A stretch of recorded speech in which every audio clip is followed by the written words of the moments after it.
So Type 1 Summit, we have a whole episode on this you guys can go and listen to, but the thesis is we need to build a new grid because we have the old grids are an order of magnitude at least too small, and AI demand and other demand from things like quantum computing, electric vehicles, electric heat pumps, everything is going to require just too much. So data point, Texas grid, 80 gigawatts peak load, and there's about double that asking, or probably more now, asking to get built for data centers. There's no way the grid can take it. How do we get to terawatt scale grids? One of my crazy takes is going to be solar and storage. That's something we'll debate the show. Anyways, it's going to be a ton of fun. So we've been really hustling getting this thing together. You can check out type1summit.org and see a bunch of the folks that are coming. Is the one an I? No, the one is, I use the one as an I, but on the URL, it's the number one. So anyways. Glad I asked. Yeah, exactly. Now you know. But you can see we have an incredible group coming together.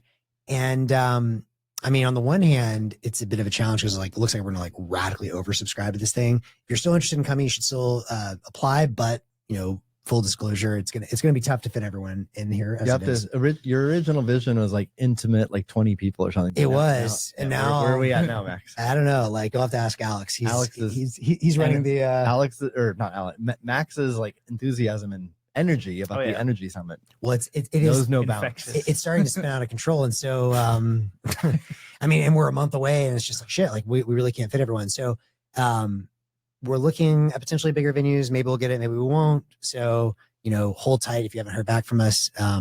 But if you are deep in this industry, we still have a few spots left for people that are, you know, super focused on solar batteries. If you're another energy source too, we're happy to chat about that, grids and data centers. The one big area that we're weak on now, I was telling you guys, that we really want coal is we got coal coming. Oh, COAL. We have COLE, Cole, the founder of Pila Energy, Air bike, which is cool. Generation. Coal. Now we're weak on the kerosene point. So if anyone's out there hunting whale blubber, you took it out of my mouth. Yeah. If you know Captain Ahab, we're trying to get an intro over there. I hope we can do that. We also want to discuss making some modifications to the carry model. But, yeah, I got you. That's a joke. That's funny. I got you. Thank you, Diego. Anyways, so the one area that we're still super hustling on, if either of you guys have thoughts on this, actually, there's a few folks I want to mention by you as well. Maybe we can do that off air, but who's that? Oh, yeah, him too. So yes. So it rhymes with Belon Tusk. And if we can figure that one out, we should definitely still give that a shot. We should talk about that after this. But we do have to get the Tesla shareholder meeting moved, right? Or no, because we've extended it. So we haven't even put this on the website yet, but I'm going to go ahead and just mention it. I'm really excited about this. Okay, so yeah, whatever. Fuck it. You listen to PBJ for the alpha, right? So it was going to be originally just one day. We still have not announced the dates. The second, Steve just did. Oh, yeah, damn. Don't know what you mean. In a hypothetical world, fuck. The LLM's got you. The LLM's got me. Oh well, whatever. It is what it is. Still don't know where it's going to be. So, good luck. I'm just kidding. So we're going to have, I think probably 6 or so incredible panels, and then a bunch of really awesome breakout groups. Probably 4 on the first day, panels 2 on the second day. And a lot of awesome breakout groups. It will still be really intimate when people are sort of ideating. I don't want to give away all the panels. We're working on those right now, but like one that I'm super excited about is going to be, this took some work to get over the finish line, but a discussion with Ramez Nam and Casey Hannemer. Ramez was the first guy that went super deep on solar pilling me, at least like 15 years ago. Futurist, like I think buddies with Ray Kurzweil. Really thoughtful, smart guy. And he was the one showing all of the curves for solar and lithium ion storage. So he was basically being the one like solar and storage are going to disrupt everything. But this was like 2012 or something. And everyone thought he was crazy. And even he was too conservative. I would say this guy, Casey Hannemer, is like the new Ramez, and he's gotten very famous in the last couple of months. He's been on all the mainstream pods like Dwarkesh and everything, and like really trying to solar pill these guys. It's crazy to me listening like to people like him, Dwarkesh, and the mainstream Silicon Valley. They just can't quite wrap their head around it. But I think Casey's right. So what's interesting is those guys will be in conversation because there's a lot of things they can chat about that know they agree on, which is very cool. But there's also things they don't agree on, such as, do we need continent scale grids and HVDC lines or not? So one vision of the world is it's going to be hyper local. It's just going to be everyone has their solar and storage. Maybe there's, some local lines between, but it's a very hot topic of debate. And one of the only topics in this whole field I really have an open mind on. I don't have an opinion. I mean, I have a slight leaning, but like super open to having my mind completely changed is, do we have HVDC high voltage direct current lines or not? So anyway, so that's going to be, I think, for the energy nerds, one of the most interesting, maybe the most interesting discussion of the year. So I'm very excited about that. We're also going to do some really wild stuff. Just to give you a hint, we haven't fully booked this one yet, but I'm open to things like, obviously, going behind the meter. We're gonna have some of the best people in the world talking about building data centers behind the meter, and how big those can go. I'll give you a little alpha drop. I'm playing with the idea from micro to macro dosing, the evolution of the fractal grid. So it's going to be pretty out there, but very good. And then I'm also I'm starting to think about doing something around like compute in space, because that's one I don't have an opinion on as well. It sounds crazy, but and maybe it is, I don't know. But point is, this is going to be a day for the big thinkers to think big, to suspend disbelief, and imagine what a world could look like if we were starting from ground zero. I'm super excited for this. Yeah. What's the latest thinking on how those who can't attend can learn? Will things be live streamed, recorded? Will there be summaries published? All figuring all of that out. And Alex has been helping a tremendous amount on this. And I know he's still figuring some of the pieces out on what we're going to have AV wise, depending on where we are. But my current thinking is, I don't want to commit to anything yet, because we still have to like figure out where we're going to be and all that. But we'll try and record, maybe live stream, but at least record the panels, assuming all of the participants are okay with that. And then the afternoon, evening discussions will be Chatham House. So maybe there'll be a summary, but it won't be attributed to anyone or anything. But we're going to do our best to get the panels filmed. And those, by the way, generally, I agree with both you guys. I know you've talked about this a lot with some of the conferences you like. We're like, yeah, I always just skip the panels. It's like a waste of time. This will not be that. I guarantee you these will be some of the most interesting discussions around energy in the world. We're also going to have some folks, still we're confirming exactly who, but some of the policymakers that are pushing for things like private grids in states like New Hampshire. Mm-hmm. That is fascinating and a really interesting area. We're going to have folks from Latin American countries where you can just kind of like do things. So that's going to be very interesting. And it's going to be awesome. One area that we are weak on. So putting out the request to both of you guys and other people on the show, we want the data center energy people from the hyperscalers. Mm-hmm. So we've got some of the neoclouds. I mean, we're open to more neocloud people as well, but we want to make sure Google, XAI, Microsoft, AWS are represented. We have some ends there, still confirming those people, but that's, I almost think about it kind of like two tracks I'm excited about. One is the big money, right? So we want to have, a lot of the finance guys are not listed on the website. The ones that are coming, they like to keep a low profile on, so I've learned in the last couple of weeks, but we will have people that are financing these things. We want to make sure we have the guys that are actually spending. That would be the hyperscalers. And then I'm going to have another sort of like segment be more of the open source stuff. So in the same way that, there's like the BitAxe to kind of contrast the big public miners, I want to make sure there is a track to encourage people to be able to spend some of this stuff out on their own communities. And that's like, has nothing to do with like profitable or venture back or any of that.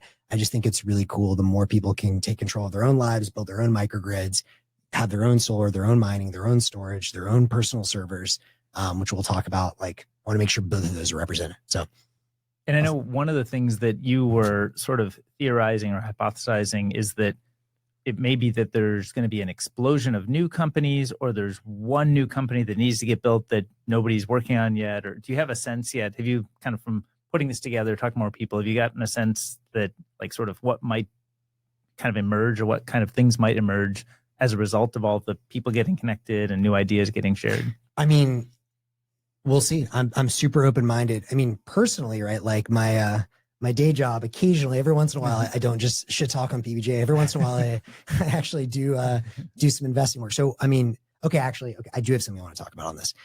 So yes, personally, I want to fund a couple companies that ideally spin out of this, or maybe, are sort of like the initial kind of like, whatever the analogy is, Tinder, the spark for. Well, that's why I think it's important to the best of our ability, make the content available to the rest of the world. So other because people while we'll have a bunch of amazing people here, there's a ton of amazing people outside that that won't be there who might start a company that you want to invest in. It's a great point, and we're gonna do. We'll find a way to get as much of that public as we can, and maybe even live.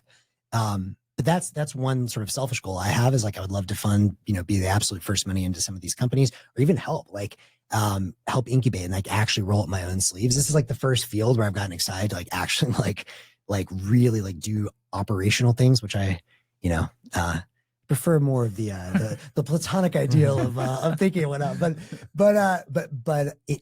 this is so exciting. So one of the things I wanted to mention is, I don't know if we'll have this as a panel or breakout group, but I also want to focus on like sort of the Bitcoiners that started off as Bitcoin people and are now more generic energy people. So, without getting into too many details, I'm an investor in Satoshi Energy, and it's been crazy to watch them go from Bitcoin sort of brokering like between stranded wind in West Texas and miners now into AI compute, and just watch their numbers just go vertical. Now there is some public stuff. I shared this on LinkedIn because everyone knows that's the network where I'm not nerfed and where all the alpha is. They announced 2.8 gigawatts of new projects they're developing. 2.8 gigawatts. That's a big fucking deal. And a year ago that would have been inconceivable for Bitcoin miners, right? So that's one example. Oops, I should have invested. Yeah. Well, I'm about to give my miss here in just a minute. Crusoe, similar numbers. We're gonna have some folks from Crusoe, at least one person to be announced, but they were a good company when they were doing Bitcoin mining. They're like one of the 5 sexiest companies in the world, probably, or 10 or whatever it is right now that they're doing AI. And then I want to just give a shout out to the Giga guys. Alex and I. Alex has been hustling. He's been going with events with you, me. We went to a dinner or a party, some like event for SF Tech Week, which I didn't think was a thing, because I was like, isn't every week in SF Tech Week? But apparently there's SF Tech Week. Who knew? And it was super fun. And like these guys, it was like a German like Oktoberfest thing, and like these guys were all dressed up as Oktoberfest people, but it turns out they're like, and all that. Yeah, it was just like, what is going on here? But it turns out they're extremely serious entrepreneurs. And man, so I shout out to those guys. One of the co-founders will be joining us for the summit. I'm really excited to have him there. But their story is incredible as well. This is my miss. I don't even remember this, but I chatted with the CEO for a long time that dinner, and he was like, "Yeah, dude, like we chatted like years ago. You passed." And I was like, I don't even remember. I really don't even remember. But like, they raised very small amount of money and have mostly bootstrapped since then. But they were telling me some numbers that just any venture capitalist would blow your mind on what they're developing right now. And it's, part of what they're doing is they're making transformers. They're actually making they're building a factory to make transformers in Texas. That's crazy talk. That is crazy talk. And the cool thing for them is like, it doesn't matter what it's Bitcoin, AI compute, solar, nuclear, whatever. Everyone needs transformers. You cannot buy transformers. Everyone needs transformers. And so I was going down this like hats off to those guys because they did it all themselves. But the thing that I wanted to mention on the show today that really clicked for me when talking to those guys was, when I was first writing that paper, the Bitcoin is key to an abundant clean energy future, I had a lot of things right, but I didn't exactly see one critical piece. I thought it was going to be more the Bitcoin miners come in first, kind of like get a system set up, and then maybe a bigger off taker. I was thinking green hydrogen, maybe compute, but whatever comes in later. Desal, carbon capture, air, whatever. What I kind of missed was, at least what's happened to date, the real sort of alpha or secret was those companies that started off doing Bitcoin mining just got such a far head start in understanding the markets, in cornering supply chains, and in getting very scarce assets like grid interconnects. And, maybe some people will say we all got lucky. Maybe some people will say that it was, Bitcoiners understanding scarcity. Maybe. But what has actually played out in practice with companies like Satoshi and Giga and all these guys is the Bitcoiners, those guys, when they started the company, they're like 22 or 23 years old. They're like 27 now, right? And it's wild. And if you had gone 5 years ago as a 22-year-old and be like, I'm going to like manufacture like people would have laughed at you. The hyperscalers would never work with you in a million years, ever. You know who would work with you? The Bitcoin miners. Why? Because these guys are cowboys or like kind of like skirting on the edge of like society. Anyway, it's the same thing with like everything with Bitcoin. It's like, because it's a free market, they really need this thing. Most people did not take them seriously, would not give them lines of credit.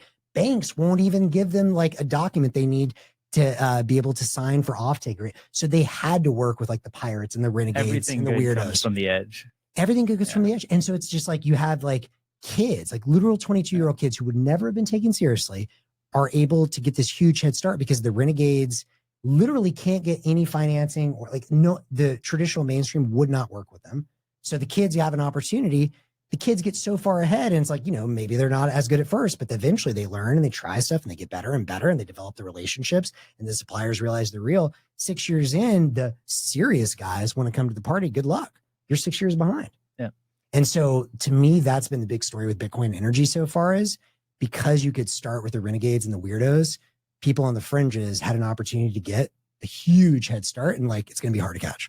So coming away, and I wish I'd invested in that company. I'm kicking myself even more than you are. So I know we're sort of over time or at time now, but I want to just mention one thing. I feel like, Max, you have so many great resources on energy and kind of learning about this. And I wonder, I almost imagine there should be like hivemind.vc/energy canon and just like kind of like what Jameson Lopp, I think, has kind of for intro to, everything about Bitcoin or, A16Z did it for shitcoins. I think they have the crypto canon, right? Yeah. So I feel like I'd like to read the energy canon, which is just like, here's all the best episodes of the podcast, the episodes on YouTube, the KC or whatever, the blogs that I should read, the blog posts, the specific posts.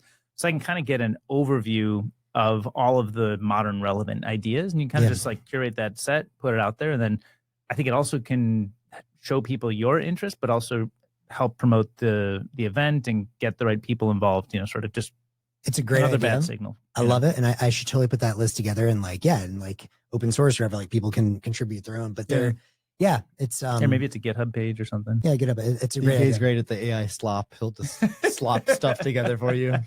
DK, do you have any questions about energy? Maybe 450 or so that you'd like to send my way?